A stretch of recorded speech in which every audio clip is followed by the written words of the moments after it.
Hey, this quarter's update is coming to you from Gettysburg, Pennsylvania, at one of the most historic sites in U.S. history, Little Round Top. If you get a chance to come out here, the place is unbelievable.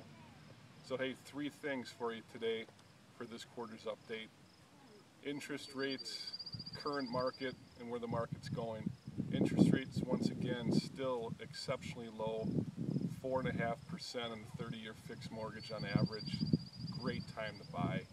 Two, the market is still red hot. Inventory is not meeting up with demand, and we're seeing massive activity in Milwaukee and Waukesha County, especially in first-time homebuyer price points, right around 185 to 225. In that price category, if you put a really nice home on the market, it's going to go quick. What do we anticipate moving forward? Once again, the market's going to continue steamrolling ahead.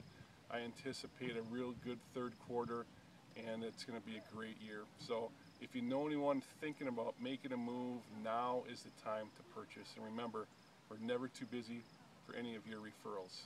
Talk to you third quarter.